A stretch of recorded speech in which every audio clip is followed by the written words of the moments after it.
Well, and the other thing I think this really has a positive impact on is retention.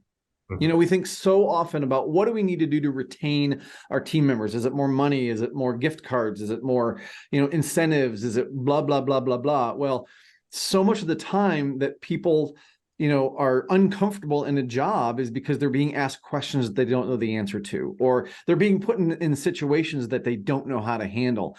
And that can be difficult, especially someone in their very first job, 14, 15, 16-year-old, they're still, I mean, heck, even 20, 30, 40, 50-year olds, we're still developing as human beings, right? But especially that young, and you're putting somebody in that position where they don't know how to handle situations, that is devastating for someone's confidence.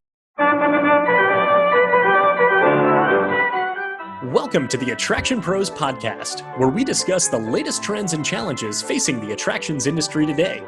We chat with some of the top leaders in the field and provide resources that will help develop your career in this great industry. I am Josh Liebman. I am obsessed with the guest experience and helping attractions make that their top priority for success. And I'm Matt Heller. I am passionate about organizational effectiveness, leadership development, and employee engagement. Now sit upright, hold on tight, and get ready for the Attraction Pros podcast. Hey, Josh, how are you? Hey, Matt. Doing pretty well. How are you? I am fantastic. Back in the home studio. Back in the home studio. The home studio missed you. Well, we really enjoyed our time at FAA, but now we're back to Zoom and talking about some fun stuff. So I have a question for you. Okay.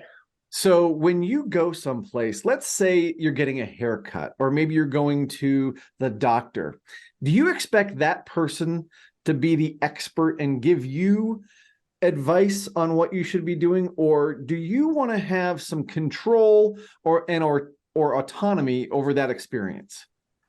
That's a really good question. I am leaning towards the former. If I go to whether we can combine hairstylist and doctor in the same category, that they are the experts in what they do, and I'm going to trust their recommendations, I think I would probably, in most situations, want to have some sort of voice in the conversation to at least get the ball rolling, or maybe if there are things that I can say to add input that would then help them make the informed decision that they know what's best for me. Okay, fair enough. Fair enough. So part of the reason I'm asking this question is because the other day I went to the to get a haircut, and the hairstylist, was asking what I thought, and I said maybe a little bit off over here, and she said, whatever you want, whatever you like. And at the moment I'm thinking, but you're the expert. Like, you should know if this is going to stick up funny or whatever. And it really got me thinking, like, we talk a lot about, choosing your own adventure from an attractions perspective, and having autonomy and being able to go where you want to go and really harness your own experience.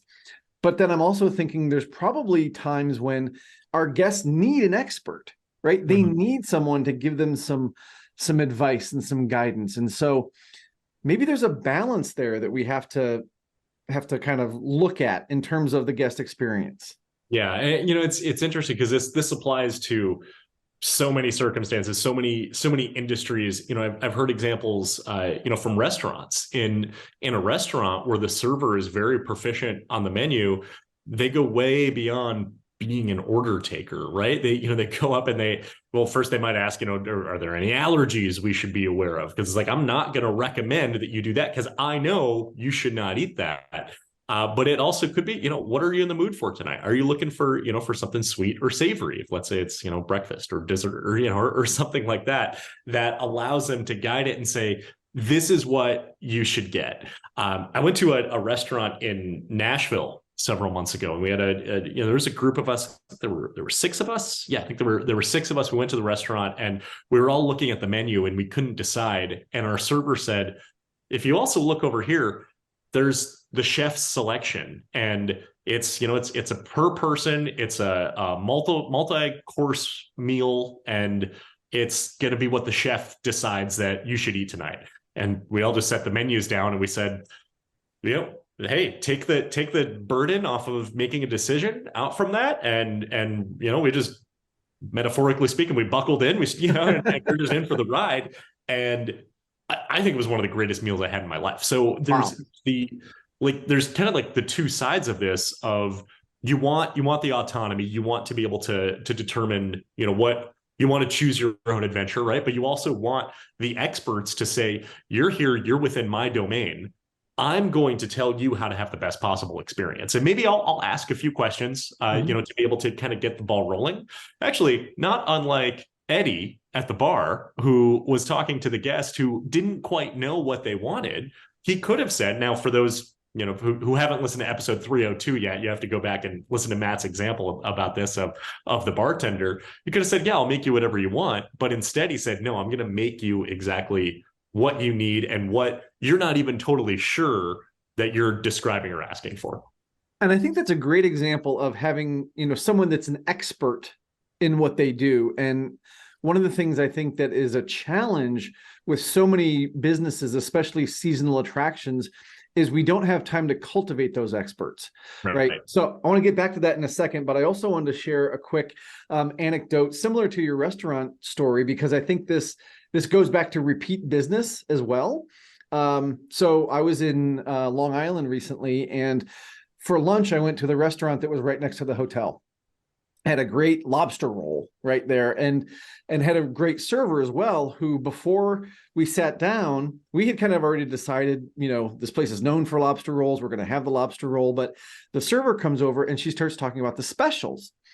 And the special sounded really, really good. And I knew I was going to have to go someplace for dinner that night, right? So I'm like, ooh, I'll come back for that, or I'll come back just for the peanut butter pie or whatever. But, just because she took a second and she knew the menu really well, she articulated it and made it sound spectacular. Like, that made me want to come back. And knowing my circumstance, that I was staying at that hotel that night, and this was, a 2-second walk from the hotel, why not? Now, I ended up going out with some other folks and we went someplace else, but like that would have made my decision right then and there. So I think, to your point, like having that expert, having the person that can say, even when you're walking into a theme park, go to the left, don't go to the right, because everybody else is going to the left. So go against the crowd, those kind of things I think are really, really valuable for your guests. But I also want to get back to that whole concept of creating experts in the field. So as you talk a lot about hospitality, as you talk about, serving the guest and the guest experience, what are some things that you have found that have worked for the front line to kind of create that expert feeling, or that ability to serve the guest in a way that they're looking for, that doesn't take years and years to develop? Right. One of the things that I notice often is that sometimes the experts don't realize that they're experts.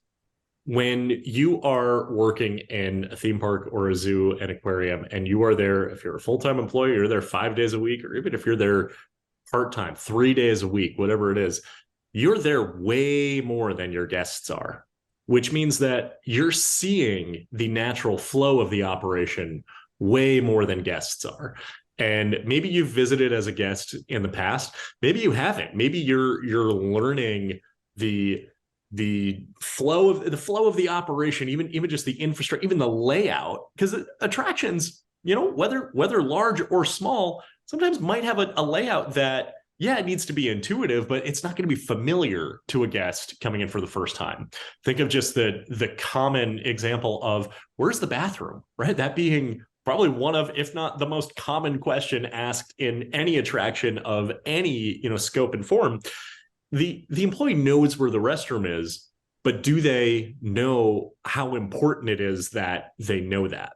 So I talk about anticipating guests' needs as being one of the best ways to enhance an experience, be able to exceed expectation. And when you anticipate guests' needs, what it does is it allows you to recognize that you're the expert, but you can't just use your expertise. You have to use your awareness of the guest in front of you too. So I talk a lot of, I was at an aquarium recently, and they have an escalator. And I said, how often do you see guests carrying a stroller or a wheelchair occupied up that escalator, and everyone in the room, I didn't know what type of response I was going to get. That's, for me, it's a gamble on me asking a large group of people that question, but they said all the time. And I said, let's see, this building was built in 1995. ADA went into effect in 1990, meaning by law, you're required to have an elevator. So I can talk this through myself and I can figure it out. But you have the opportunity to now inform your guests, use that expertise to be able to say, hey, I just want to let you know there is an elevator. I see you're trying to get up to the second floor. You don't need to go up the escalator with your wheelchair or stroller. So it's not only having the expertise, but it's realizing that you're the expert and then using that to extend it and use your awareness of the guest in front of you and what they might not be asking for. Well, and I think what that kind of leads to then is, if you think about it from a leadership perspective, excuse me, what gets recognized gets repeated. So are we telling our team members, are we reminding them that they are the experts, right? Are we reminding them that they have this information? And then are we recognizing and rewarding that particular behavior, right? Because it's one thing to say, hey, great, you're here every day. Yay, perfect attendance, right? But then when you say, hey, you just saved that guest a lot of hassle by showing them where the elevator was, right? So they didn't have to go up the escalator with the stroller. You were able to help that guest plan their day so that they could get the most out of it, so they could do the most things, so that they could do exactly what the family wanted. And I think that's another piece of it, that a lot of times, as much research as people can do about an attraction, you still don't necessarily probably know everything that there is to do, every offering that place has, until you visit a number of times over and over again. Repeat visits, get you that familiarity. So when your team members can tell you about this little hidden gem of an experience, or they can tell you about the elevator or whatever it is, and that just takes that experience up just a little bit, right? You accumulate those, and then you get an amazing experience. So I think leaders need to be watching for those opportunities to recognize and reward when people are using their expertise. And I think in many cases, it elevates the experience a little bit. And then I think in a lot of cases too, it elevates the experience a lot. If you've got, a group of guests, and maybe it's a family that has a child with autism. And as the expert of the operation, that you have a lower sensory area that maybe the guest hoped existed, but maybe they didn't even know how to ask it. And you're able to direct that guest to that area, to that quieter room, whatever that is within your facility. And they get there and they think, not only am I so glad that I'm here right now, but I'm so glad this was recommended to me, because I didn't think to ask it, right? And or I asked it, but I was able to get an answer that I would not have otherwise expected. Or perhaps they said, oh, there's a quiet kind of, it's a little bit quieter because there's less foot traffic, or maybe that's something that they were expecting. But to be able to know that perhaps there's more, and obviously that's just one of a billion examples that the guest says, not only am I here, but I'm so glad that staff member was the expert and used their expertise to be able to solve for the question that I asked for, solve for the challenge, the need that I had. And if we somewhat bring this full circle, right, as you talk a lot about reviews and the fact that, I think you said like a 5-star review will typically have someone's name in it, right? So if you think back to our last episode where I talked about Eddie, you talked about Almond Joy, and that experience, I'm thinking about this, and sometimes I think about that experience that we had at Tatler Jacks in Killarney, Ireland. It could have happened anywhere that Eddie was, right? And a lot of times people will ask, what was your highlight of your Ireland trip? And that's one of the things that I come back to first, right? But then I think, is this really Ireland dependent? No, it was Eddie dependent. Right. And so I think when you have, give people the skills, the tools to be the expert, you remind them that they're the expert, you recognize them for being the expert, remind them that, hey, you've got this skill, And then, oh, by the way, when they do that, it shows up in the review, and then you've got a slightly higher review. Now that's really kind of the cycle, right? Because now you've got the end result of how this really did impact the guest. And then Eddie and Almond are now being recognized in those guest reviews. So Matt, you talked about kind of the challenge of cultivating the experts, and you asked me sort of for my opinion on it. And sometimes staff members, they're the experts, they might not know about it. What about really developing that expertise? What do you recommend in terms of being able to, I guess you could say, beef up proficiency? But it's not just about the knowledge. It's about really being able to kind of own the space around you to ensure that you're able to impart your expertise onto every single guest that you come in contact with. Well, I don't think there's any substitute for time and consistency, right? You mentioned bathrooms. It's one thing, again, to know where that bathroom is, but how do you approach someone and say, here's the restroom, or this is the best way to get there, or whatever that is. So some of that comes with time. Repetition in training helps with anything that you're trying to learn. So I think it starts in the very beginning, even with recruiting, right? A lot of times we talk about recruiting people that already have a knowledge of your facility. So if you're a theme park and you have someone that comes to that theme park all the time, they probably have some knowledge of how things work, where things are. They may already be a bit of an expert, right? So then as they're going through the onboarding and the orientation process, now you're putting a little spin on it from the company perspective. Like, this is how we want you to use that knowledge, cultivate that knowledge so that you are now using that to serve a guest. But if they don't already have that knowledge, then this is a great opportunity to start imparting that knowledge. But I don't think we should stop there, right? And a lot of times, it's orientation and then on-the-job training, and then boom, here you go, right?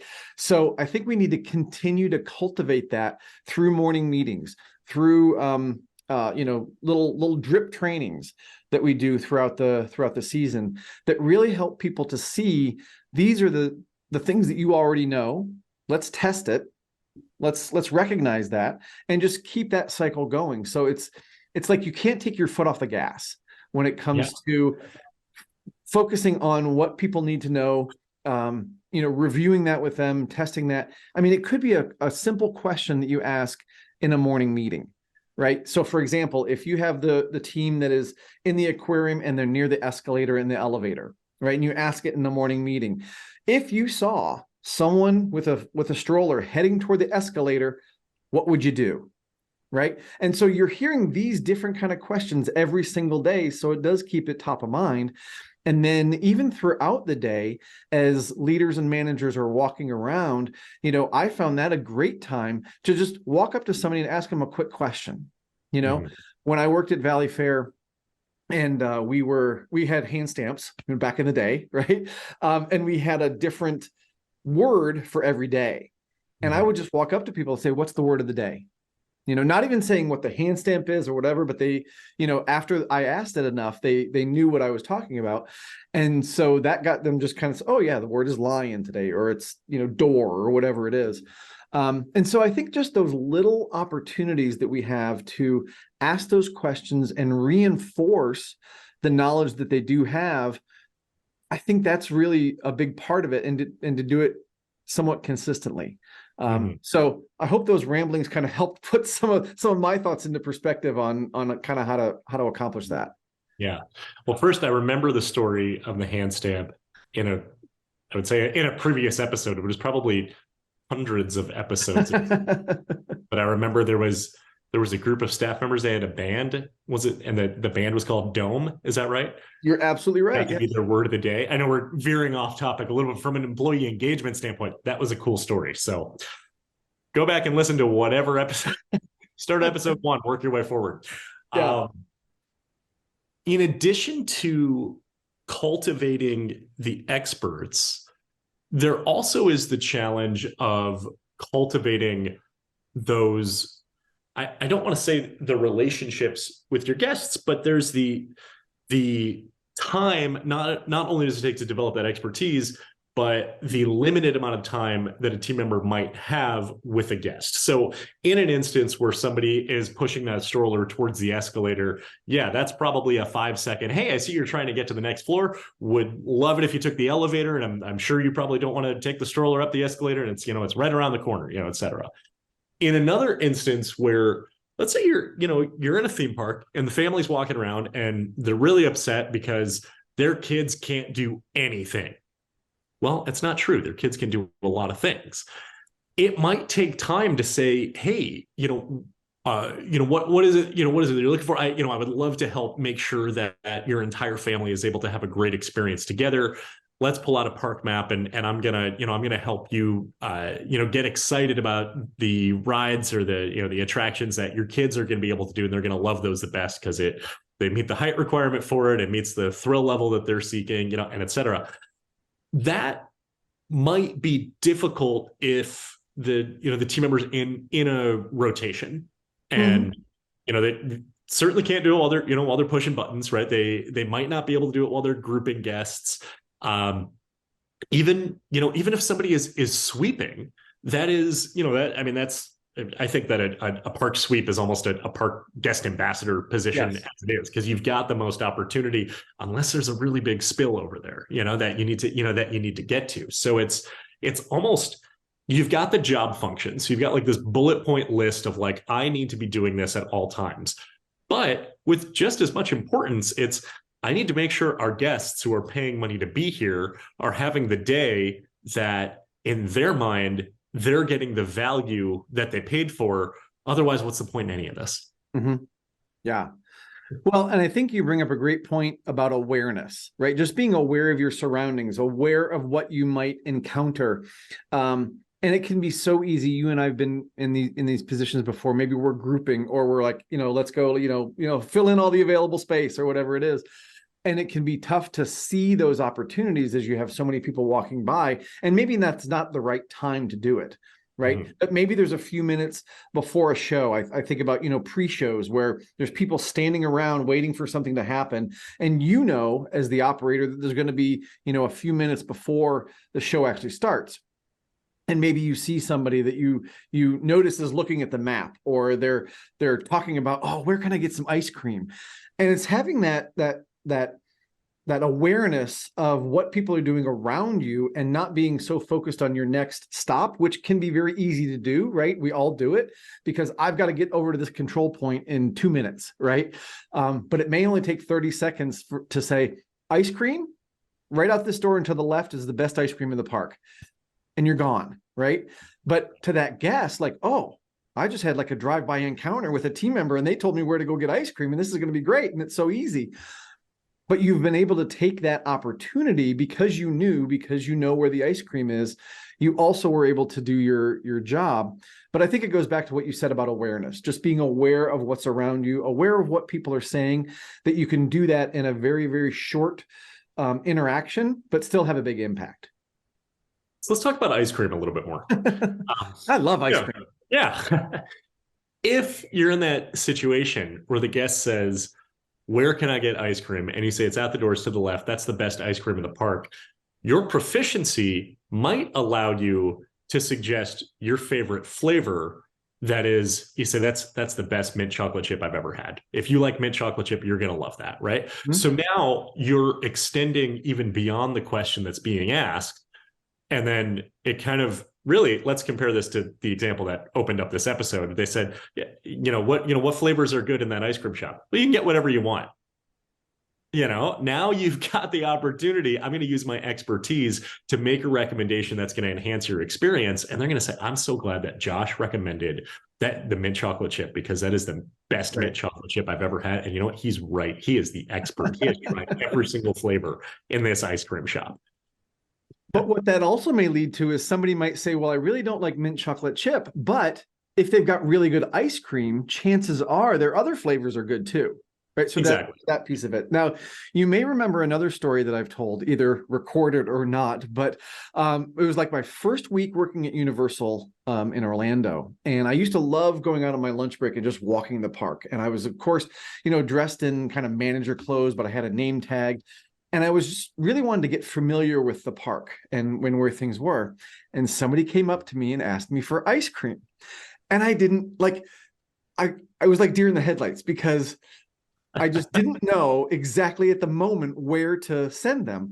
But you also mentioned using a map or an app or whatever that can show your guest that you're the expert. If you can show on the map, I said, well, let me find the closest one. Right. So I'm buying a little time, but I said, let's grab a map and I'll show you. And I looked really quickly, like, where's ice cream? And I said, oh, there's one right over here, blah, blah, blah. There's also one on the other side of the park if you're headed that way. So, using your resources can make you look like an expert, even if you don't have the answer in your head. Yeah. So I think that brings up a really good point, because we're talking about cultivating experts, and we're talking about cultivating the relationships to be able to use your expertise. But also, you talk about you can't become an expert immediately. You talk about consistency and time being the way to get to expertise. So when a new employee first joins, on one hand, you can give them this massive book that has every single, tiny little minute detail of any question that a guest might ever ask anytime, or you can tell them how to get information. Mm-hmm. And the example that you gave of the map, and yes, I do remember you telling that story. Pretty sure you've told it recorded. You've probably told it unrecorded. I've probably heard it many other times as well. It sounded very familiar. Is an example of when, as part of onboarding, as part of, even before you get to like on the job training, to say guests are going to ask you a lot of questions that they expect you to know the answer to. We expect you to know the answer to them eventually. We also recognize it's a lot of information. So instead of teaching you all of the information, we're going to train you on how to find that information. And then let me ask you this, Matt. If a guest ever asked you near around that same spot, hey, where can I get ice cream? You don't need to look at the map next time. Now I know. Now you know. So you're going to accumulate all of this information because you know how to find it. Whether it's looking at the map, with the guest directly. If they have an app, let's pull up the app and we'll look at the app.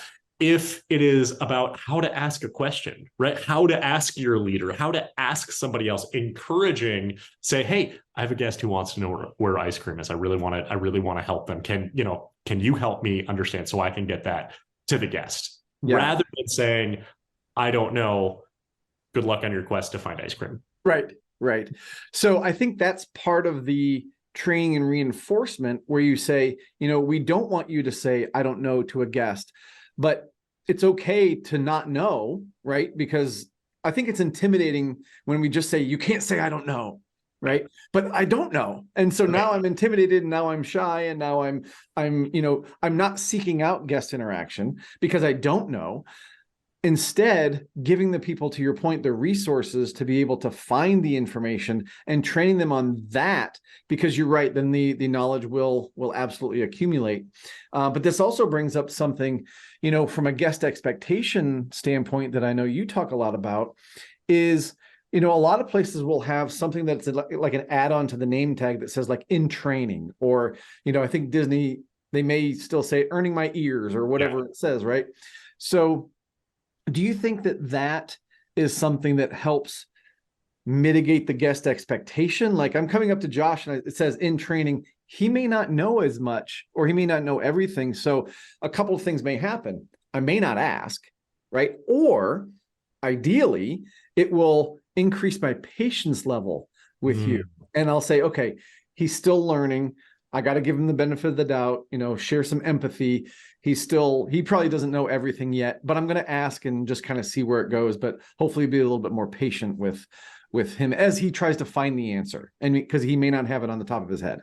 Or I'm going to go ask somebody else because I don't expect this person to know the answer. So that's actually kind of an interesting point. It's like, does it lower your expectation of that team member's proficiency because they've got the badge that says I'm in training? It's kind of like, you're going to drive slower from the car that's got the student driver thing, on top of it. Or you're going to, you're not going to try to interact with them in traffic or, or anything like that, because, okay, they don't have the proficiency that, that they need to be at yet.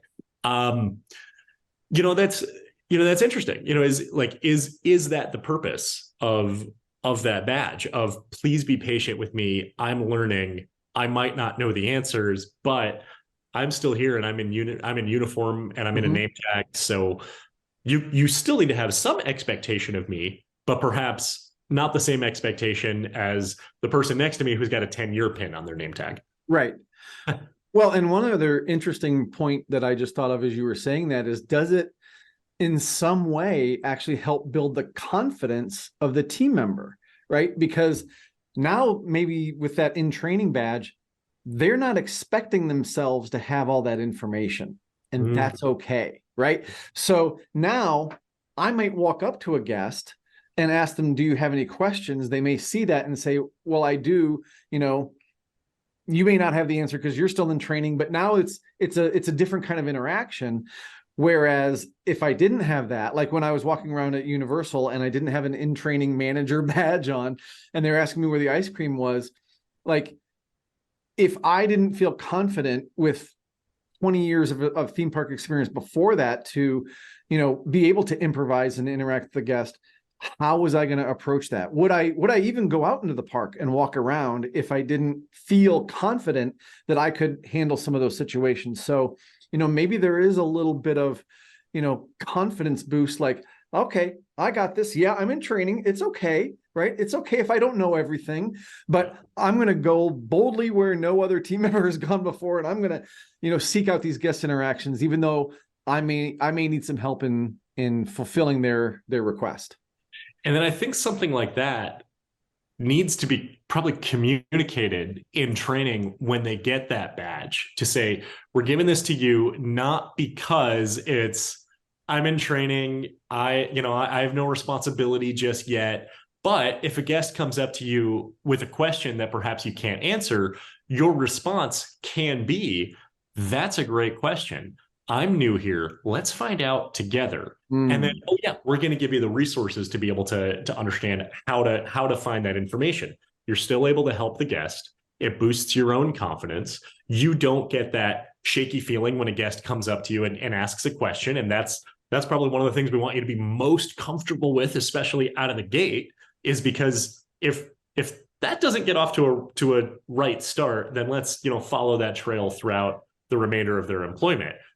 An employee might feel, this is too overwhelming for me. I'm not cut out for this job. I'm going to go work somewhere else where people are going to ask me less questions and I'm going to have to know less information. Absolutely.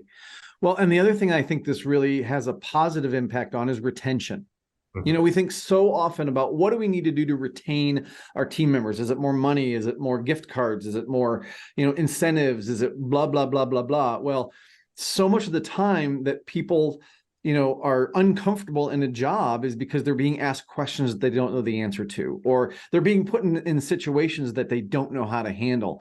And that can be difficult, especially someone in their very first job, 14, 15, 16-year-old, they're still, heck, even 20, 30, 40, 50-year-olds, we're still developing as human beings, right? But especially that young, and you're putting somebody in that position where they don't know how to handle situations, that is devastating for someone's confidence, right? Yeah. And they're going to feel like this is not a place I want to be, so I'm going to go someplace else. Now, they may tell you it's because, the place down the road paid them a little bit more money an hour or whatever, but chances are there was something else going on. And so you can actually look at this expert concept that we're talking about as a retention strategy, right? Teaching people, getting them to learn about the facility, building their confidence is a way to keep them. And then even in the seasonal business, they're more likely to come back the next year. And they're more likely to come back the next year and then maybe move into a leadership role. And then, you never know where that can possibly go. So going back to Eddie for a second, when he said, yeah, I should be able to make a drink, but, from people telling me what they want, because I've been doing this for 20 years, right? Yeah. One of the things that I would love to see as more of a focus is service being a career. You know what I mean? Like I think about people that work in the airline industry or car rentals or things like that, where they're serving people and that's their job. Like hospitality is their job. Hotels, right? I think we can we can maybe foster that a little bit more in the theme park and hospitality and attractions industry to say, you're not pushing buttons. You've got the hospitality mentality, and you can build a career serving others.